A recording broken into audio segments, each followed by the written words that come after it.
Cell Health, reboot your body, omega-3 oil extracted from algae, strong heart, sharp mind, healthier you.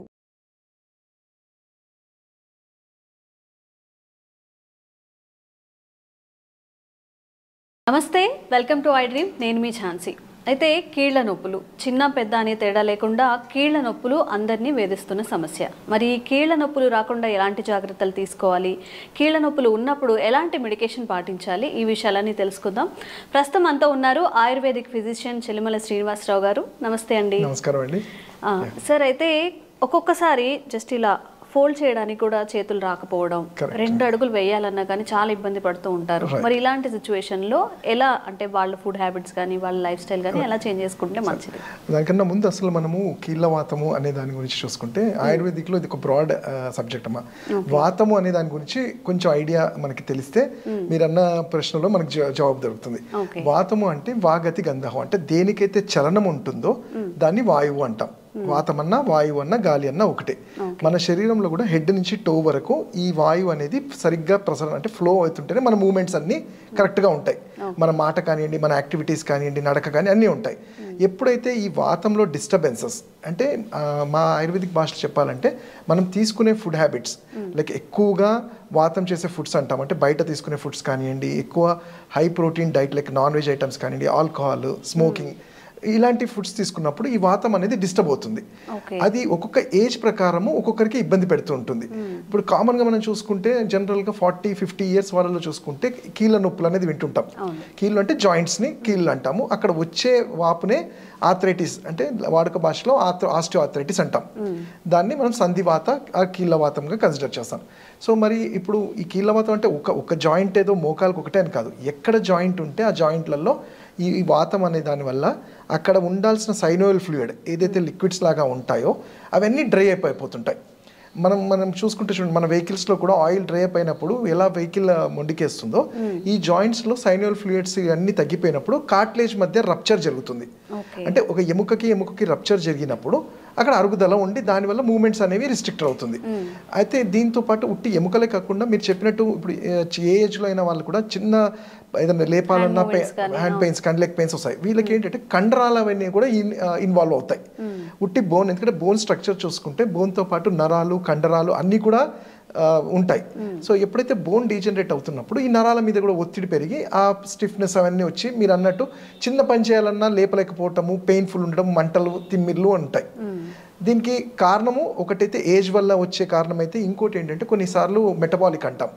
అంటే కొన్నిసార్లు మేము చూస్తుంటాం neuropathy అని, diabetic వాళ్ళల్లో న్యూరోపతి అని చూస్తుంటాము.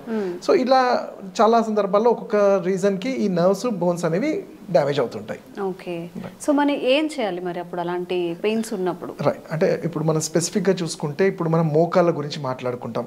ఎందుకంటే మోకాళ్ళు అనేది ఏంటంటే మన బరువుని ధారణ చేసేది, మన బాడీ వెయిట్ అంతా కూడా ఈ మోకాళ్ళ మీదే భరిస్తుంటుంది. సో మరి ఎప్పుడైతే మోకాల మీద మన బాడీ దాని బరువు కన్నా ఎక్కువ మనం పుటాన్ అయినప్పుడు ఈ 2 ఎముకల మధ్యలో ఉండే జాయింట్స్లో రప్చర్ స్టార్ట్ అవుతుంది.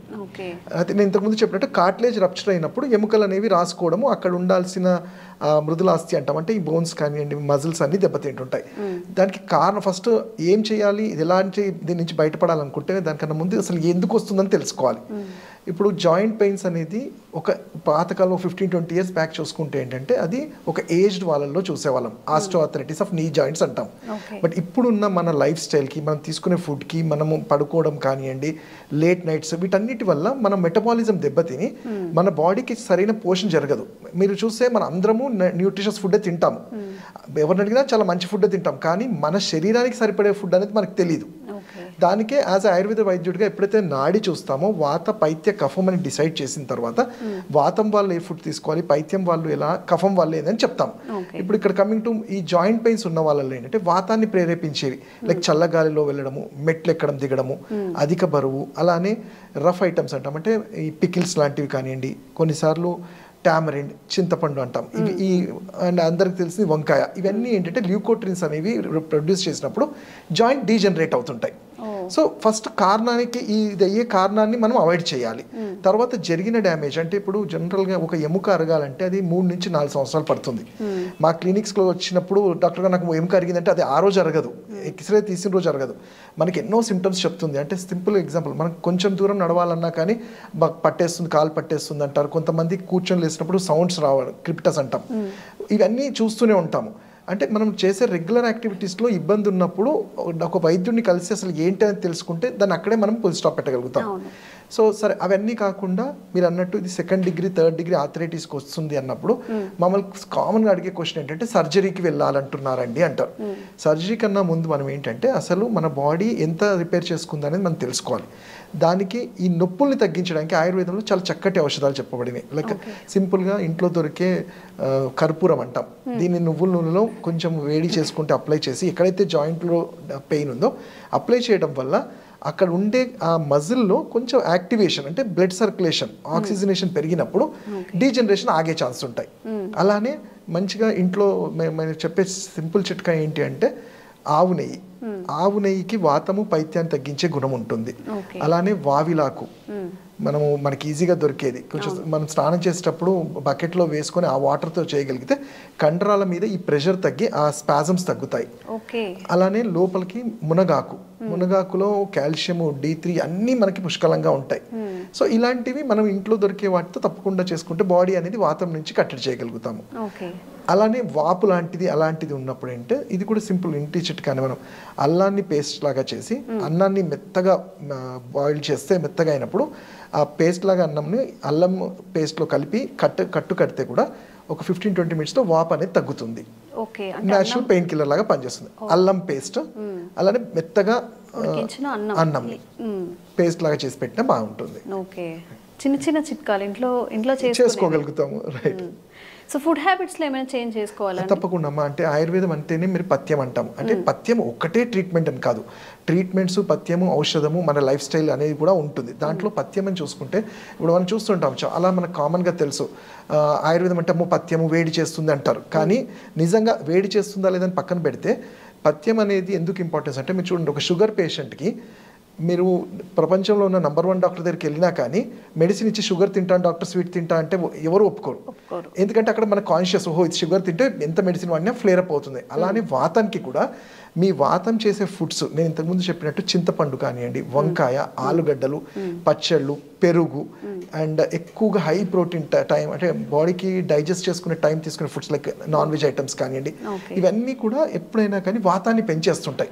మీరు మందులు వాడినా వాడకపోయినా ఈ ఫుడ్ హ్యాబిట్స్ని కంట్రోల్ చేయకపోతే వాతం అలానే పెరుగుతూ ఉంటుంది. అలానే తీసుకునే ఫుడ్స్ వాతాన్ని తగ్గించేవి ఏంటి, ఈజీగా డైజెస్ట్ అయ్యే ఫుడ్, నంబర్ ఆఫ్ టైమ్స్ తీసుకోవడము, ఆవు నెయ్యి లాంటిది, అలానే నేను ఇంతకు చెప్పిన మునగాకు కానివ్వండి, వావిలాకు, ఇంకా సింపుల్గా ఇమీడియట్ పెయిన్ రిలీఫ్ కోసం సేమ్ శొంఠి కానీ అల్లాన్ని కానీ వాటర్లో బాయిల్ చేసుకొని ఒక 50 ml తాగగలిగితే ఇది న్యాచురల్ ఇన్ఫ్లమేషన్ తగ్గిస్తుంది. మన బాడీలో ఇన్ఫ్లమేషన్ పెరిగినప్పుడు ఇవన్నీ జాయింట్స్ పెయిన్స్ అవన్నీ ఉంటాయి. ఆ ఇన్ఫ్లమేషన్ తగ్గడానికి పసుపు కూడా బాగానే పనిచేస్తుంది. కానీ ఇక్కడ చిన్నది ఏంటంటే పసుపు అనగానే మనం అందరము తెగ వాడేస్తుంటాం. బట్ జనరల్గా పసుపు ఎప్పుడైతే మోర్ దెన్ 1 tablespoon పసుపు తీసుకుంటే ఏంటంటే మన బాడీలో 2 to 3 liters of water observe చేసుకుంటుంది. సో ఇమీడియట్ డిహైడ్రేట్ అవుతాము, మళ్ళీ దానివల్ల వేరే కాంప్లికేషన్స్, కిడ్నీ స్టోన్స్ లాంటివి వస్తాయి. కాబట్టి ఒక ఆయుర్వేద వైద్యుడి పర్యవేక్షణలో మేము చేయగలిగితే, సలహా తీసుకొని చేయగలిగితే తప్పకుండా మంచిగా ఉంటుంది. ఓకే, ఇంటి చిట్కాలు కానీ మళ్ళీ సొంత వైద్యాలు చేసుకోకుండా, సొంత వైద్యాలు కూడా ఒక పరిమితి వరకు ఓకే, ఇలా చేసుకుంటే మంచిది. కరెక్ట్. థ్యాంక్ యూ అండి.